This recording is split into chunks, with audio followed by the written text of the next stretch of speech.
Hello class, welcome to Algebra 2. On the screen you see a picture of the textbook that we're going to be using this year.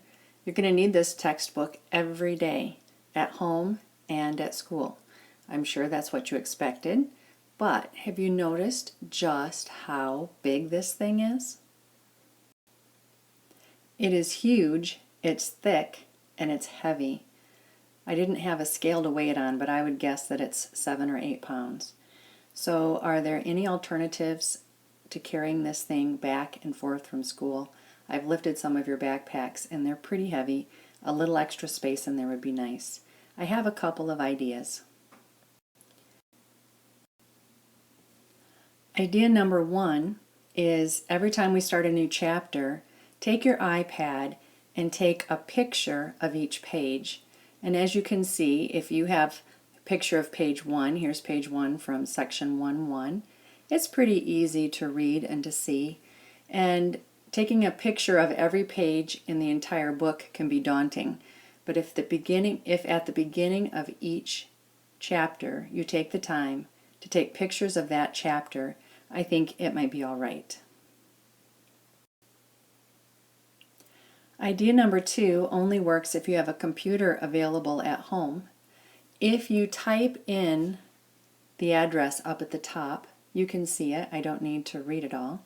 The only thing I do want to point out is here at the end, it doesn't show the end. It's right here. This is underscore the word main.html is the end of that address. It pulls up a textbook online. The state of Florida puts it on. It's called the Florida version of the textbook, but so far I haven't noticed any differences. You can try to put it into your iPad, but underneath you'll see this, and that is what you find out, that we don't have a flash player, so you can't pull up the textbook on our iPad. But if you have a computer you can, and I'm going to show you a picture of what it will look like. This is what it looks like on your computer screen. Down here you'll see where I'm circling. That's what you use to change pages. So you can go page 1, page 2, page 3, and it has the entire textbook online. So as long as you can get to a family computer, you don't have to necessarily take your book home, which is a plus. So why am I concerned that you have your book at home and at school? Well, you are in an advanced level class, which means that we will be moving at an accelerated pace and that God gave you the gift of a mathematical brain. Each night I expect that you will read the section to understand the basic mathematical concepts. I will not be lecturing over the basic ideas. I will, however, answer any questions that you bring to class. I expect you to write down the highlighted vocabulary words and their definitions. I expect you to take notes on the key concept boxes of each sections, and I also expect you to do the check your progress problems. To make sure that you are doing these problems correctly, I'm going to give you a list of all the answers so that while you're home you can do the check your progress problem and then check your answer to make sure that you did it correctly. If you can't make a problem work, that's the kind of thing to bring to class with a question. I couldn't make problem 1B work and I'm not sure what I'm doing wrong. That is an excellent question for class. To help you know what it is that I expect, I wanted to show you a copy of some possible reading notes for section 1.1. If you're looking at this right now, you can see that the highlighted yellow words are the definitions. The green highlighted area are the key concepts. I read the key concepts and then I summarized the ideas in my notes. Next we have check your progress problems. These are the problems that come at the end of each example. I expect you to do each problem and then to look at the list of answers that I've given you, check them, make sure you're doing them correctly. If you've made a mistake, find it and fix it. On the right hand side we have check your understanding. These are the problems that are the first few problems of the assigned problems. I want you to do those each night Again, check your answers with the answers that I've given you. Make sure that you're doing them correctly. If you can't figure out what you've been doing wrong, bring it to class and let's discuss it. Last but not least is the standardized test practice. These are the last few problems usually in the section. It says standardized test practice above them. It's a variety of different type of problems to keep you sharp and to help you remember everything that you've studied before. So this is what your notes should look like each evening when you're at home. This is what you should do. There will be a daily quiz over the at-home work. Things to note: 1. No calculator. 2. You can use your handwritten journal. You cannot use your iPad, you cannot use your calculator, you cannot use your book, but you can use your written journal. There will also be a time limit. We're just talking about a little 10-minute quiz usually. The time may vary depending on the topic. Sometimes it'll be shorter, sometimes it'll be longer. So what is going to be the contents of this daily check?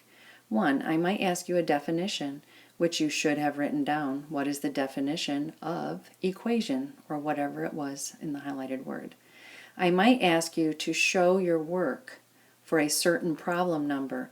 Now, so make sure that your work is shown in your journal so you can copy it down. I will choose problems that obviously were more than one step, or that you wouldn't have done all in your head.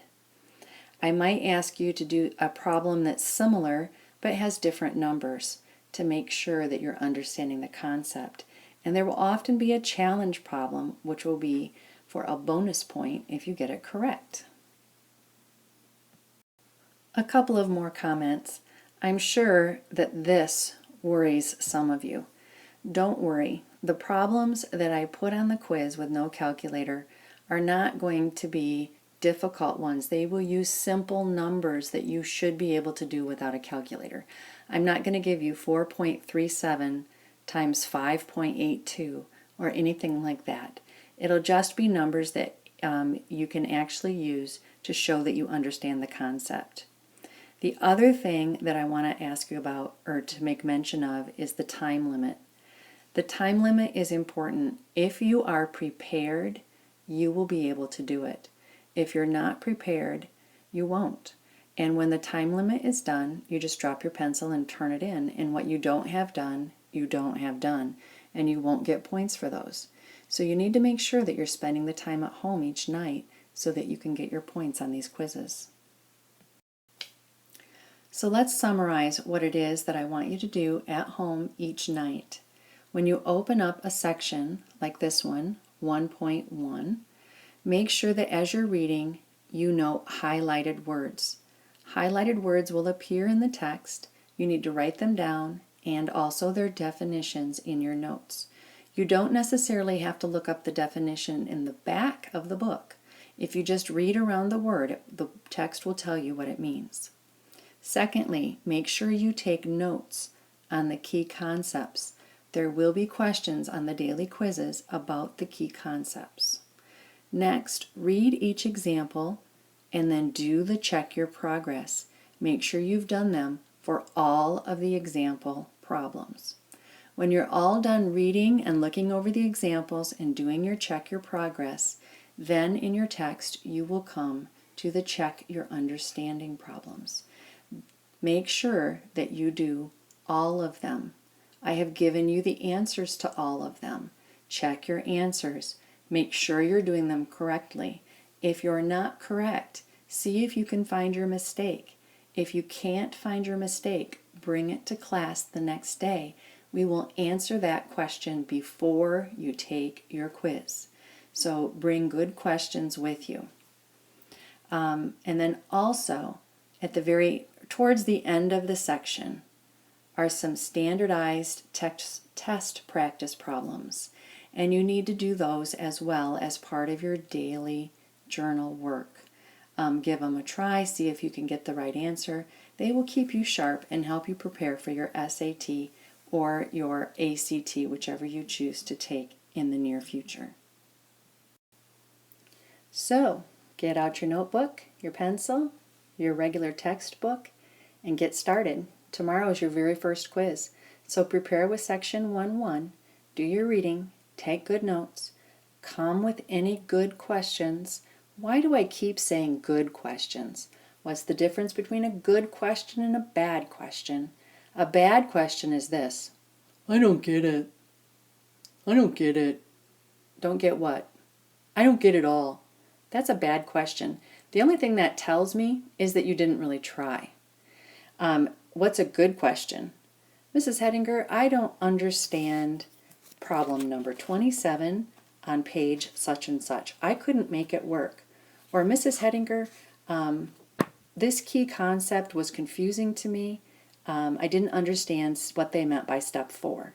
A specific question is a good question, and it reflects that you've given effort. I'm really excited for this year together, and I look forward to seeing you tomorrow, and I hope everyone gets an A+ on their first little homework check. Thank you. Bye-bye.